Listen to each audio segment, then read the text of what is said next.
MMB ক্যাম্পাসের Excel ফর্মুলার এই video সিরিজে আপনাদেরকে স্বাগত জানাচ্ছি। লাস্ট ভিডিওতে টেক্সট জয়েন ফর্মুলার মাধ্যমে আমরা যে রেজাল্টগুলো পেয়েছি, এখানে আমি কনকার্ড এবং কনকাটেনেট ফর্মুলার মাধ্যমে ঠিক সেম রেজাল্টগুলো এনেছি যেন আমাদের কম্পেয়ার করতে সুবিধা হয়। সো প্রথমে দেখতে পাচ্ছেন এখানে আমি টেক্সট জয়েন ফর্মুলায় জাস্ট 3টি সিনট্যাক্স ইউজ করে এই রেজাল্টটি পেয়েছি, এবং কনকার্ড ফর্মুলার মধ্যে আমাকে কমা দিয়ে দিয়ে এই জিনিসটি বোঝাতে হয়েছে।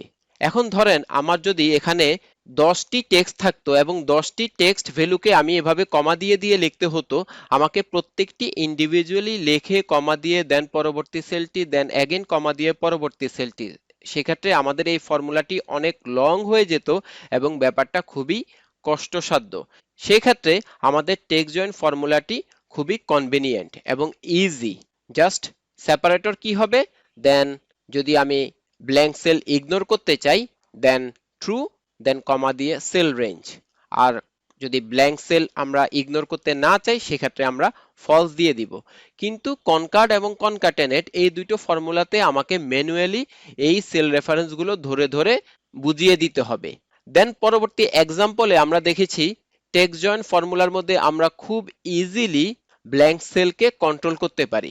ট্রু দিলে ব্ল্যাঙ্ক সেল ইনক্লুড হবে না, অ্যান্ড ফলস দিলে আমাদের ব্ল্যাঙ্ক সেল ইনক্লুড হবে। কিন্তু কনকার্ড এবং কনকাটেনেট এই দুটো ফর্মুলার মধ্যে এই ব্ল্যাঙ্ক সেল কন্ট্রোল করা যাবে না।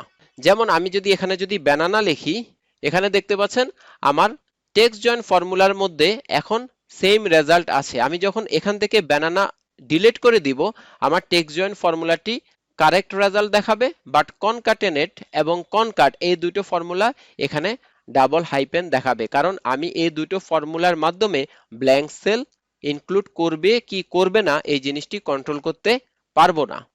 দেন যখন আমরা অনেকগুলো সেলকে কোনো সেপারেটর ছাড়া জয়েন করব, সেক্ষেত্রে টেক্সট জয়েন ফর্মুলা থেকে কনকাট ফর্মুলা বেশি কনভেনিয়েন্ট, কারণ কনকাট ফর্মুলায় জাস্ট এই রেঞ্জটি সিলেক্ট করে দিলেই হয়, এবং টেক্সট জয়েন এই ফর্মুলার মধ্যে আমাকে 3টি সিনট্যাক্স ইউজ করতে হয়। সো যখন কোনো সেপারেটর আমরা ইউজ করার দরকার নেই, শুধুমাত্র নাম্বারগুলোকে একসাথে জয়েন করব বা টেক্সট ভ্যালুগুলোকে একসাথে জয়েন করব, সেক্ষেত্রে কনকাট ফর্মুলা অনেক বেশি কনভেনিয়েন্ট, এবং এক্ষেত্রে ব্ল্যাঙ্ক সেল কোনো প্রবলেম করবে না কনকাট ফর্মুলার মধ্যে। এখানে দেখতে পাচ্ছেন একটি সেল ব্ল্যাঙ্ক আছে, বাট তিনটি রেজাল্ট আমার সেম আছে। সো এই হচ্ছে 3টি ফর্মুলার মধ্যে মোটামুটি ডিফারেন্স। এখানে কম্পারিজনটা দেখে আপনারা বুঝতে পারছেন কোন ক্ষেত্রে আপনারা কোন ফর্মুলাটি ইউজ করতে হবে। এই তিনটি ফর্মুলার ক্ষেত্রে একটি কমন বিষয় হচ্ছে, যখন কোনো নাম্বার আমরা রেজাল্ট হিসাবে পাবো, এই নাম্বারগুলো বেসিক্যালি টেক্সট ফরম্যাটে থাকবে।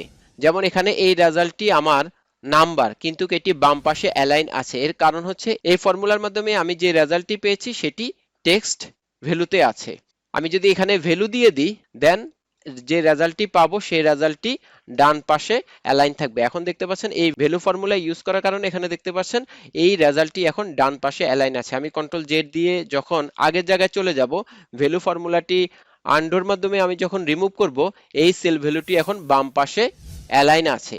সো এই সেল ভ্যালুগুলো দিয়ে আমি কোনো ক্যালকুলেশন করতে পারবো না। লাইক আমি যখন এখানে দুইটি সেল একসাথে সিলেক্ট করলাম, এখানে স্ট্যাটাস বারে দেখতে পাচ্ছেন আমার কোনো নোটিফিকেশন আসেনি, অর্থাৎ সাম এভারেজ কোনো কিছু আসেনি। লাইক আমি যদি দুইটি নাম্বার যদি লিখি, এখানে দেখতে পাচ্ছেন একটি নাম্বার লেখার সাথে সাথে এটি অটোমেটিক্যালি ডান পাশে চলে গিয়েছে। আমি যদি এখানে আরেকটি নাম্বার লিখি, এই দুটো নাম্বারকে আমি যখন একসাথে সিলেক্ট করব, স্ট্যাটাস বারে দেখতে পাচ্ছেন এভারেজ হচ্ছে 8.5, সাম হচ্ছে 17, কাউন্ট হচ্ছে 2। কিন্তু এই দুটোকে আমি যখন একসাথে যখন সিলেক্ট করব, আমার সাম এভারেজ এই ক্যালকুলেশনগুলো আসবে না, কারণ টেক্সট থাকার কারণে এক্সেল একে কোনো ক্যালকুলেশন দেখাচ্ছে না। সো এই তিনটি ফর্মুলার মধ্যেই রেজাল্ট হবে অলওয়েজ টেক্সট ফরম্যাট। এখন আমরা টেক্সট জয়েন ফর্মুলার কিছু ইম্পর্টেন্ট বিষয় দেখে নিই। এই ফর্মুলাটি অফিস 365 এবং এক্সেল 2019 থেকে শুরু করা হয়েছে। সো যারা ওল্ড ভার্সন ইউজ করেন তারা এই ফর্মুলাটি পাবেন না।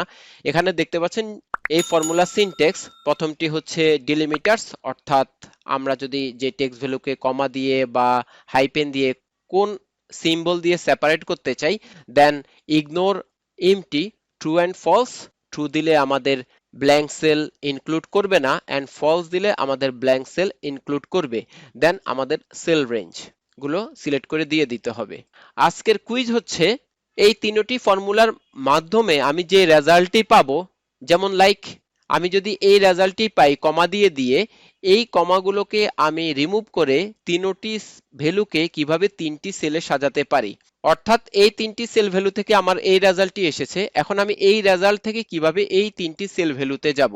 সো কমেন্টসে এই জিনিসটি জানিয়ে দিবেন। আজকে এই পর্যন্ত। স্ক্রিনে দেখতে পাচ্ছেন এই ভিডিও সিরিজে আমরা কি কি ফর্মুলা নিয়ে আলোচনা করেছি। সো কোনো এক্সাইটিং ভিডিও মিস করতে না চাইলে ভিডিওর নিচে সাবস্ক্রাইব বাটনে ক্লিক করুন এবং নোটিফিকেশন পাওয়ার জন্য বেল বাটনে ক্লিক করুন। যে কোনো প্রবলেম ফেসবুক পেজে জানাতে পারেন।